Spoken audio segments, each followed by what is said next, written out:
Again, that's kind of a tough exit. Oh, do we finally have it? We finally have it. Okay, it's fourth quarter. So they saved it. They saved it all the way to the fourth quarter. Trying to tire him out. Let's see what he's got. A little rope-a-dope. A little rope-a-dope. Here we go, Slater. All right. He looks like he's just chilling. He looks like he's so confident, relaxed. Yeah. Gets really low. Yeah, he's got him on this one. Nice. That's nice. Pushes him way out of there. I mean, really, he could throw it or he could run it. Yeah. Wide open. I mean, if that were Lamar Jackson, that'd be a big run. Great. You want to keep going upfield? Be my guest. Yeah, he just drives right around him. Not even close. Yeah, not even close. That's wonderful. It's really kind of undisciplined too. I mean, they don't tell you to go way beyond the quarterback. You're not supposed to do that. You're supposed to stop and like spin back or do something.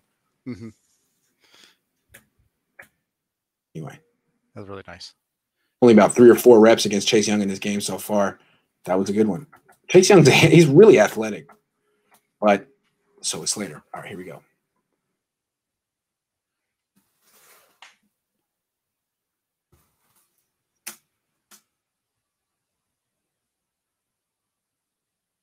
Yeah, good job. It was a good job. Young took forever to engage him. Let him come to him. Was in a really good position the whole time, and also helped against this guy. Stayed tight with his man, gave him a little shove, and took care of him. It's nice. Yeah, it's really good with the both of those guys. Their teamwork right there. Absolutely. Okay.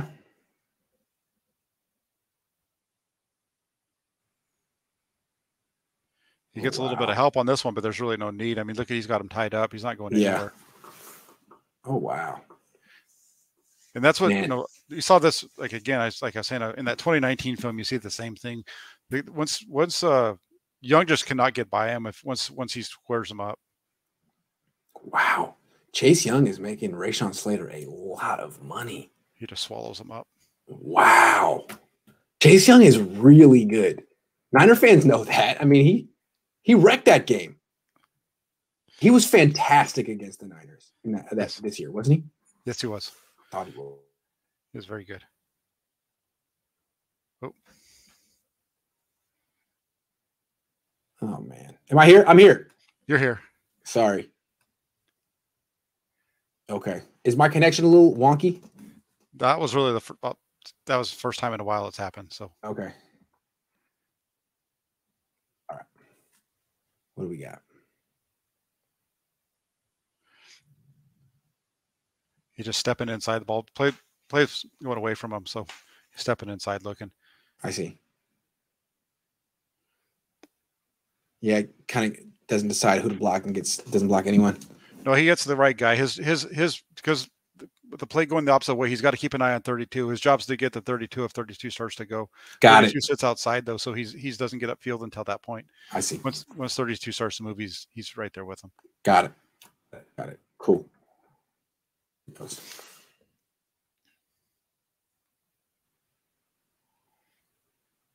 See that's kind of the same thing. Same thing. Yeah. See what the score is. They're down. All right. Well, they're probably gonna lose Ohio State, but he's playing good. Yeah, they ended up losing, I think, 45 something. Yeah. Imagine drafting left tackles and right tackles based on their win-loss record. Oh, but he lost the game. Couldn't even beat Ohio State. Uh-huh. Exactly. Yep. All right. I love when people try to hit him with a spin move. That's not going to work. Quarterback runs out of there. Okay. Okay. Here. Oh, what? I was just going to say, the only thing that we've really seen him have trouble with is the crossover where the guy tries to get upfield and then comes back underneath. Other than that, he's been really good. Yeah, let's watch him here against Young. This is like the 5th one against him.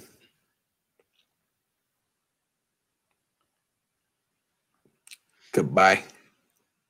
Man, that's frustrating for Chase. That's a bad look for Chase.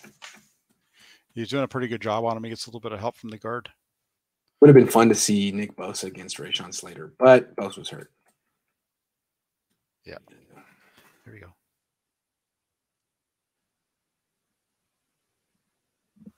You know, it's like it looks like he's going to get beat here. Like it looks like he's beat, but then he recovered so well. Yeah, he's just so fast, and it's almost like Young. Once he gets engaged, he quits. Yeah. You know, when you watch him, he's just not a. He's a speed guy that if you get your hands on him, it really slows him, really bothers him. Yeah. At least, no question. Because like this is bad technique. Like he abandons his kick step pretty much immediately, and now is kind of like chasing him, but it works. Yeah, it's a quick throw. That's why he's not. That's true. That's true. Again, so he lunges out in the quick throw. I should know that by now. He's a little more across. Yeah, he's trying to. Yeah, he's trying to more fire out into the guy, which is smart. I mean, he doesn't block the same way on every throw. He's adjusting his technique to the depth of the drop, which is shows he's a smart football player who pays attention to detail. Yeah, those quick throws, you got to get out there, you got to get on them, get their hands down.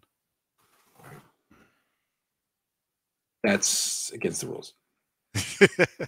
Can't do that. All right, here we go.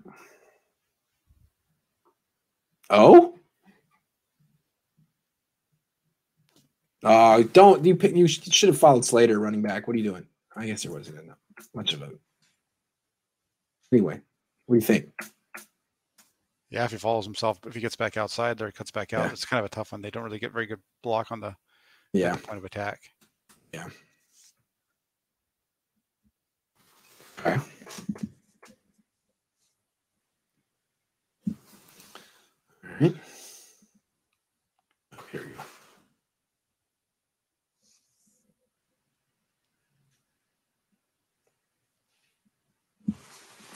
That was funny. Chase Young tried the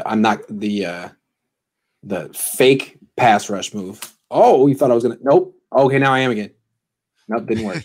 He's inventing moves on the fly to try to beat Rashawn Slater. Not happening. Yeah. Oh yeah. No, he's got him. He's now he's off the bench. Yep. I can't do it, Coach. He's too good, Coach. Give me got 30. Slide. Yeah. 39. That's a nice block. He's just so consistent. Maybe 3 or 4 bad reps in this game, but none of them were terrible. None of them cost the team much. No, if we're looking at this game, we're doing like you kind of joked about earlier. It's a good job right there, coming across the formation to get his hand on that guy. Yeah. You know, on a PFF grade, I don't know how their grading system works, but I think he'd rate out pretty high based on what we've seen here. Yeah. He hasn't given up a sack. The times when he's been beat, he hasn't given up a sack or anything like that. Or a hit or anything. No, I don't think his guys hit the quarterback yet. No. And anytime they run to his side, it's a good play. It's just Velcro. Yes. See you 92.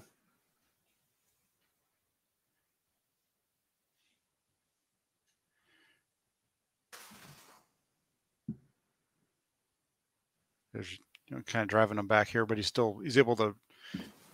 That was against Young right there. He's given up ground, but then he's able to get himself anchored in finally after.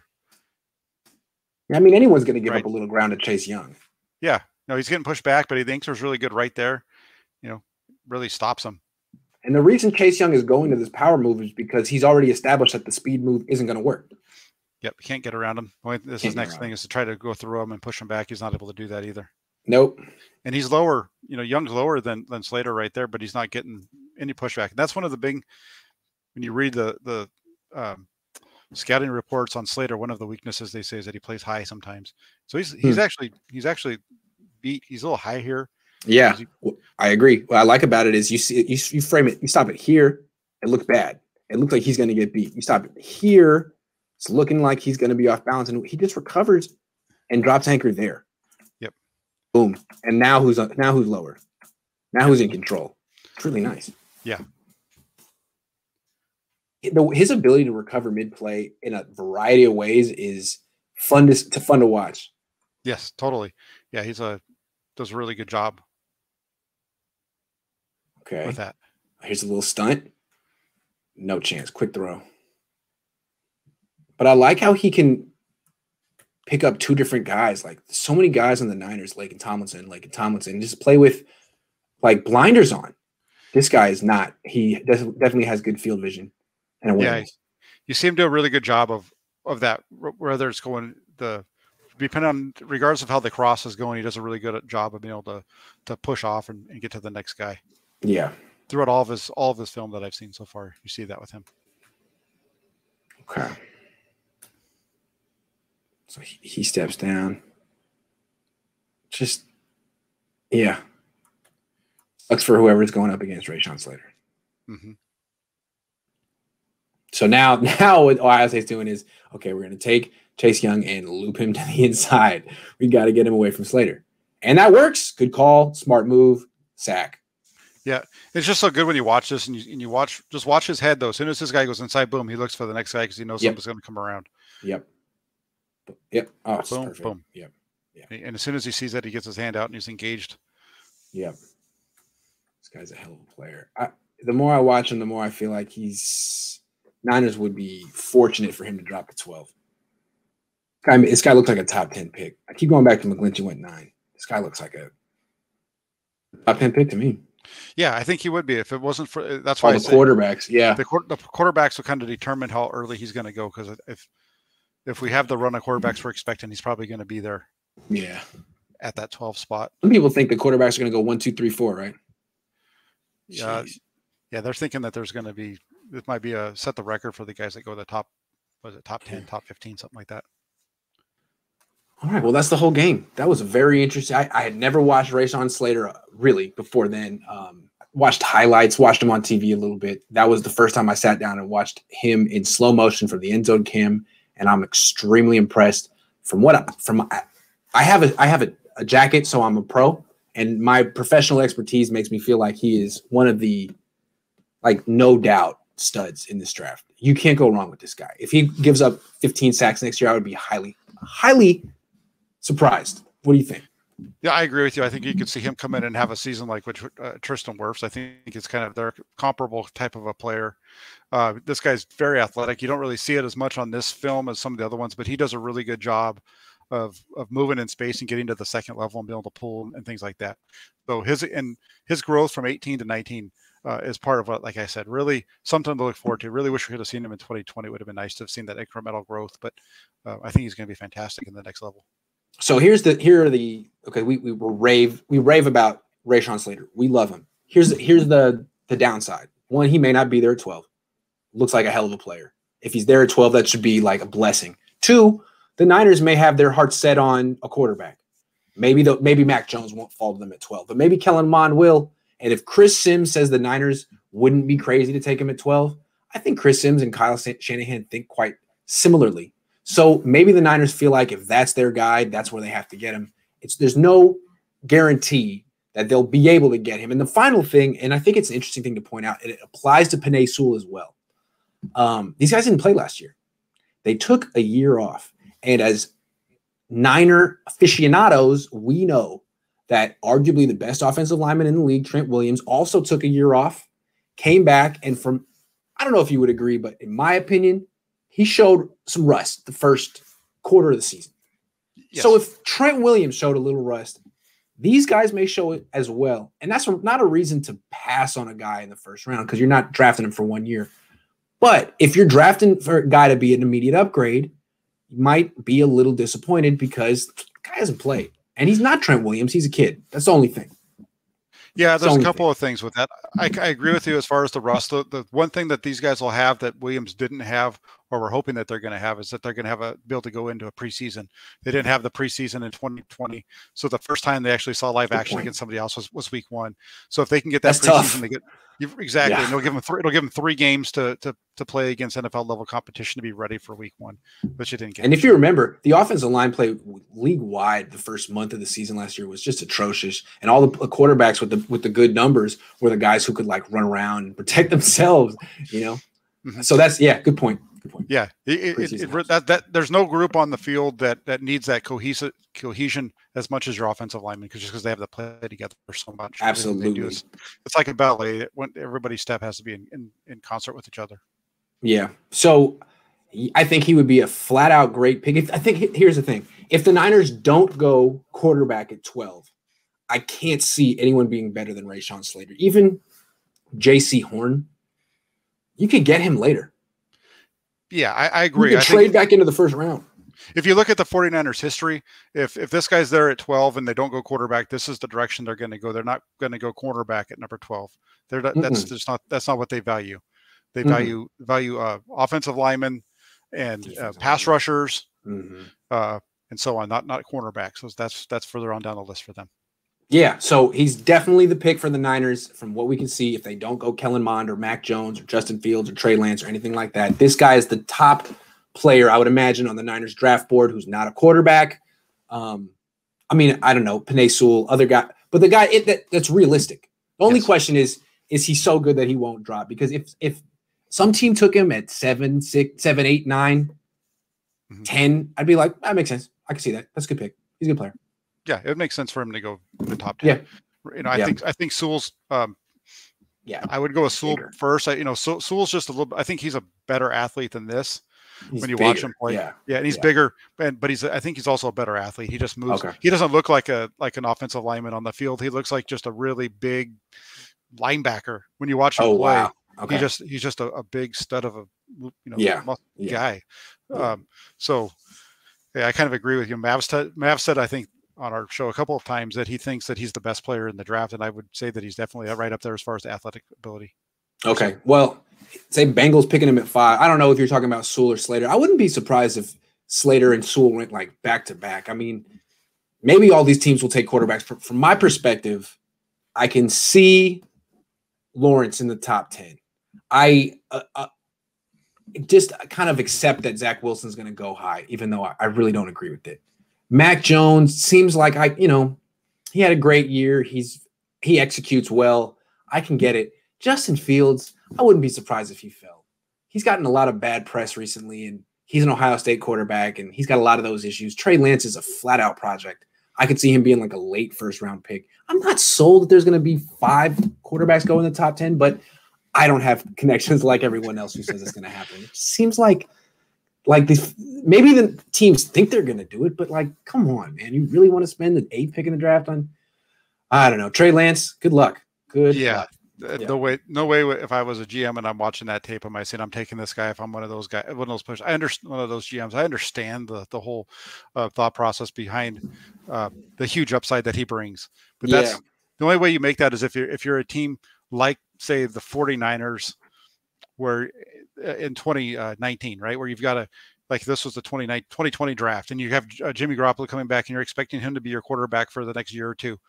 Then you would take a guy like Lance because you expect him to be able to sit for a couple of years, not have to play. So, like Green Bay did last year, right, with the guy that they took. Same thing. That's what Lance needs, because that's where he's just, unless you can put him out there and just run a dummy offense, I think he's really going to struggle.